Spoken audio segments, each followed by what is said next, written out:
भगवान की जय। वासुदेव वासुदेव सुतं देवं कंस चाणूरमर्दनम देवके परमानंदम कृष्णं वंदे जगद्गुरुम। बोल दे भागवत महापुराण की जय। नवम स्कंध में वर्णित अगर कहे तो पुराण के पंच लक्षण में से एक लक्षण जो है वंशानुचरितम, उसका व्याख्यान इस स्कंध में दृष्टिगोचर होता है। इसमें सर्वप्रथम राजा परीक्षित जो है महर्षि सुखदेव मुनि से प्रश्न करते हैं कि हे गुरुदेव, सत्यव्रत जो इस काल में, इस कल्प में वैवस्वत मुनि हुए हैं, उनकी कथा जो है आप हमें विस्तार से सुनाइए, विस्तार से कहने की कृपा कीजिए। सुखदेव जी कहते हैं, श्रूयते मानवो वंशः प्राचुर्येण परं तपः न शक्यते विस्तरतो वक्तुं वंश सतैरपि।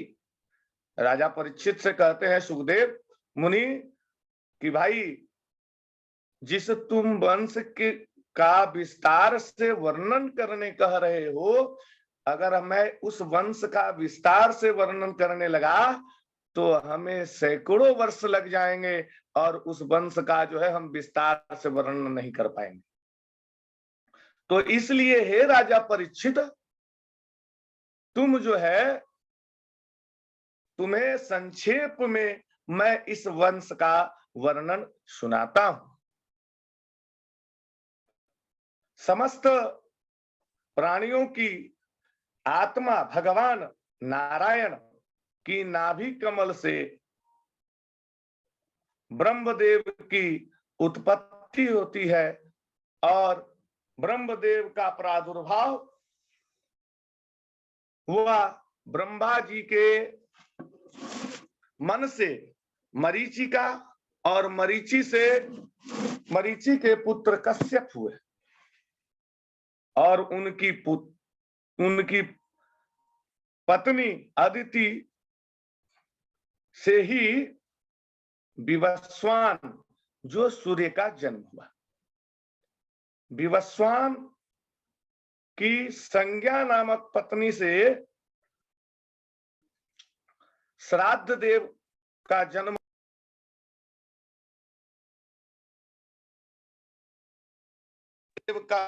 होता है और ये श्राद्ध देव विवस्वान के पुत्र होने के कारण वैवस्वत मुनि हुए, वैवस्वत मनु हुए। जब वैवस्वत मनु की कोई संतान नहीं थी, बड़ा चिंतित विचार करने लगे कि ऐसा क्या किया जाए जिससे मुझे पुत्र रत्न की प्राप्ति हो। उन्होंने अपने गुरुदेव का स्मरण किया और गुरुदेव के पास जाके अनुनयन एवं विनय करने लगे महर्षि वशिष्ठ जी के पास।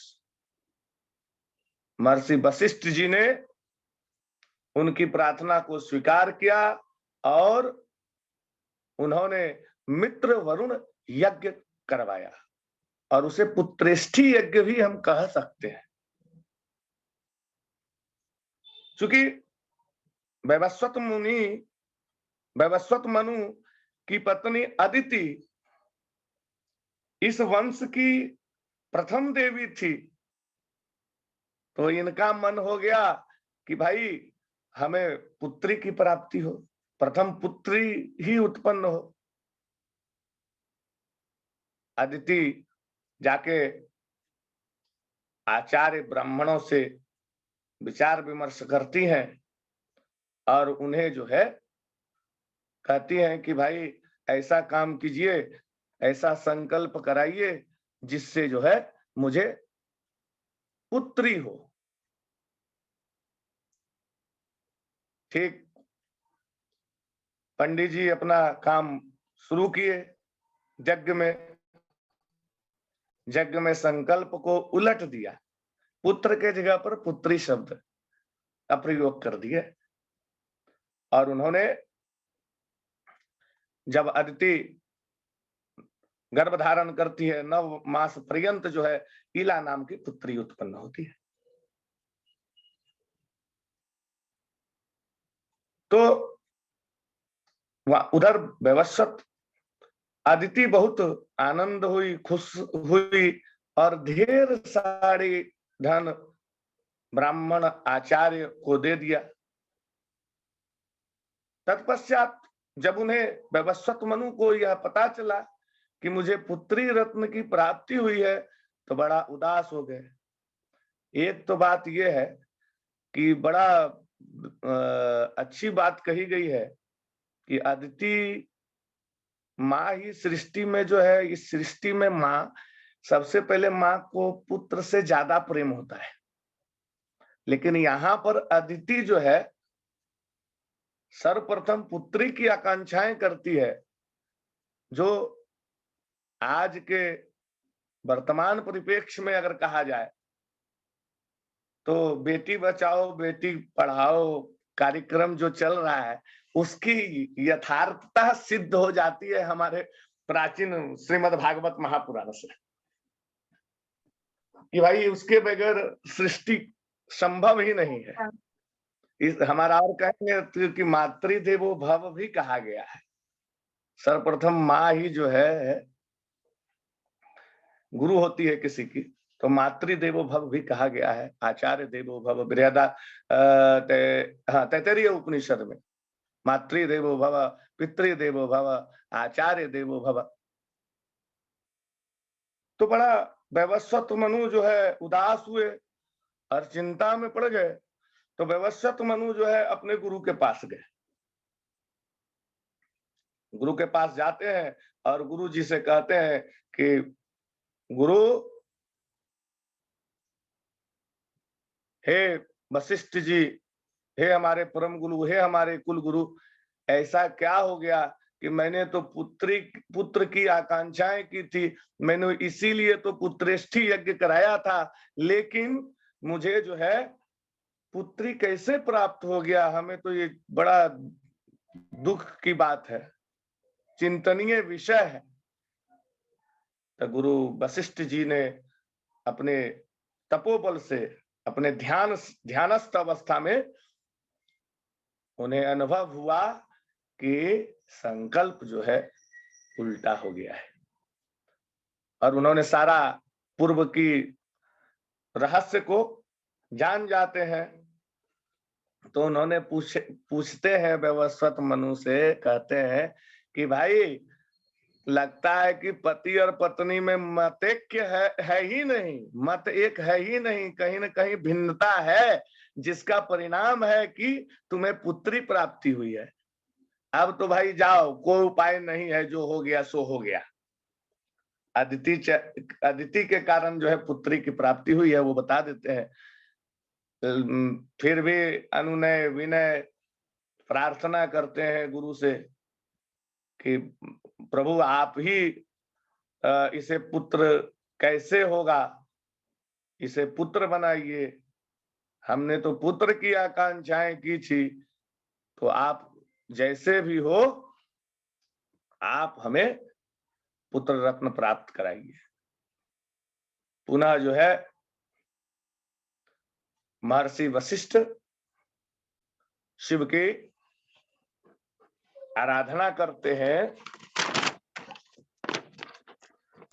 तो यहां और एक चीज बता देता हूं, संकल्प होता क्या है? बड़ा ही सोच रहा था 2 दिन पहले से कि नमः स्कंद की चीज है, और संकल्प उलट जाने के बाद इसका परिणाम भी उलट जाता है। तो संकल्प की मानव जीवन में महत्ता तो है। संकल्प किसी भी कर्म को करने से पहले मन में दृढ़ संकल्प है। तन्मे मनः शिव संकल्पमस्तु। अगर मनु स्मृति या यज्ञ मीमांसा के प्रथम भाग को हम देखेंगे तो उसमें संकल्प की यथार्थता सिद्ध हो जाती है। मनु स्मृति में कहा गया है, संकल्प मूला कामो वये यज्ञा संकल्प संभवा व्रतानि यम धर्मास्य सर्वे संकल्पजा स्मृता। कहते हैं किसी भी काम को करने की इच्छा का मूल ही संकल्प है। और क्या, आप जिस प्रकार का संकल्प कीजिएगा अभीष्ट फल उसी के अनुकूल प्राप्त होगा। तो कहने का मतलब यह है कि बुद्धि ही संकल्प है, संकल्प मूलक ही यज्ञ है। जैसे ही आपके मन में संकल्प आया तैसे ही यज्ञ कार्यक्रम प्रारंभ हो जाता है। संसार भी कहे तो एक जो कहा गया है कि परिवर्तनशील है।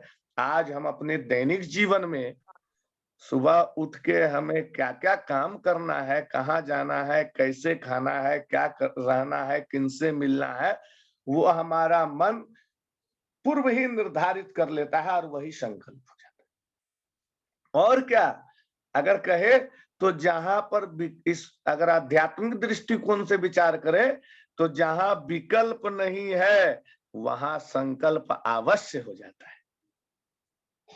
अर्थात किसी अच्छी बात को करने का दृढ़ निश्चय करना ही मनुष्य करना ही संकल्प है। तो यहाँ पर अदिति और वैवस्वत मनु आचार्य गण के द्वारा संकल्प को परिवर्तित कर दिया जाता है, तो जिससे पुत्री की प्राप्ति होती है। और वैवस्वत मनु अनुनय विनय कर लेते हैं और पुनः जो है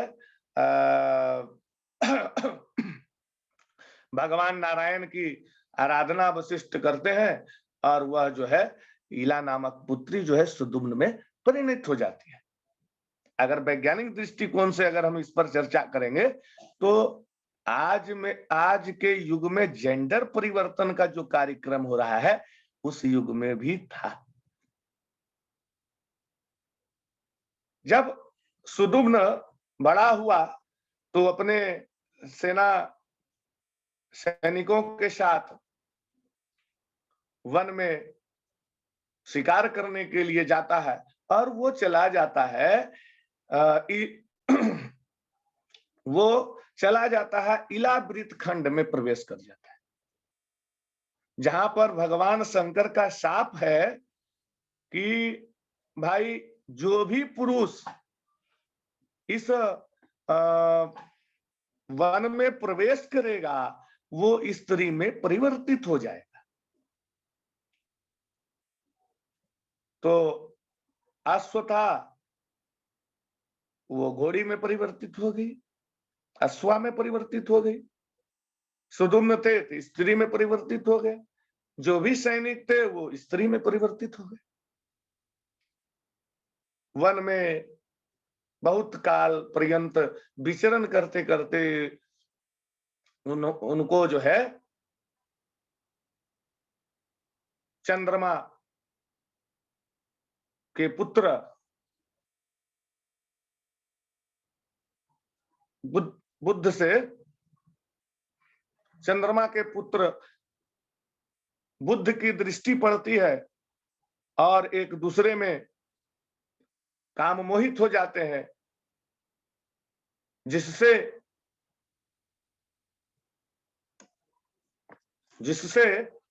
एक पुत्र पुरुरवा नाम का पुत्र उत्पन्न हो जाता है।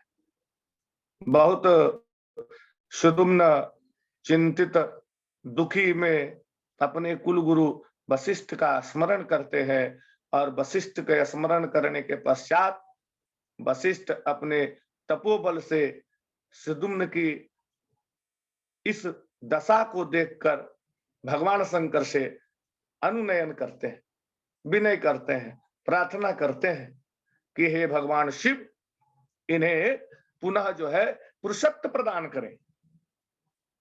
भगवान शिव उनकी बातों को मान लेते हैं और एक शर्त रखते हैं कि भाई 1 मास तक ही ये पुरुषत्व इसको प्राप्त होगा और 1 मास वो स्त्री रहेंगे।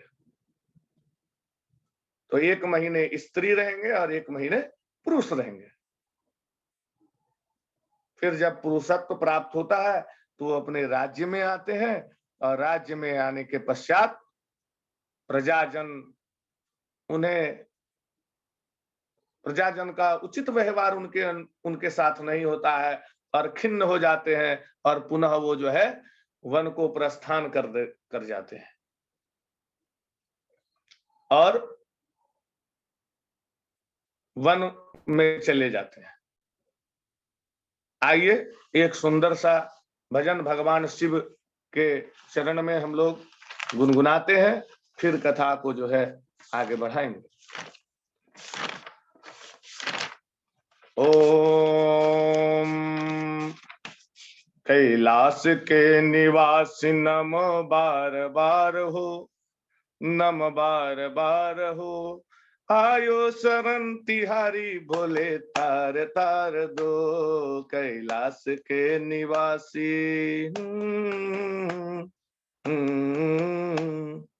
कैलाश के निवासी नमो बार बार हो, नमो बार बार हो, आयो शरण तिहारी बोले तार तार दो, आयो शरण तिहारी बोले तार तार दो।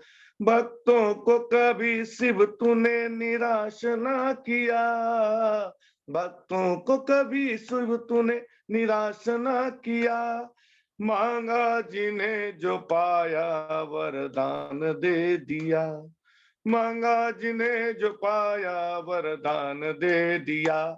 बड़ा है तेरा दायजा बड़ा दतार तू, बड़ा है तेरा जायजा बड़ा दतार तू, आयो शरण तिहारी बोले तार तार दो। कैलाश के निवासी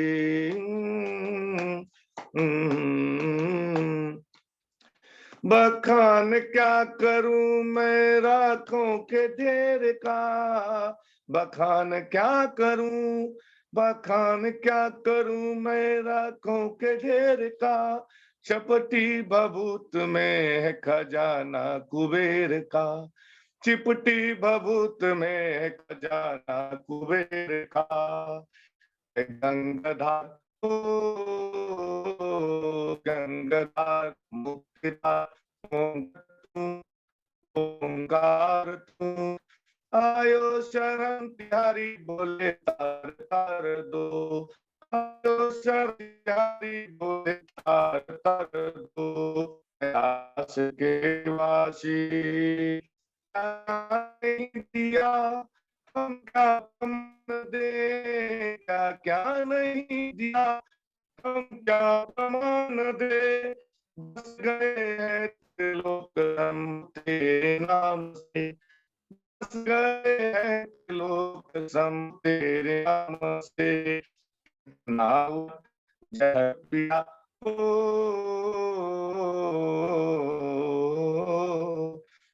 जहर पिया जीवन दिया, कितना उदार तू, कितना उदार तू,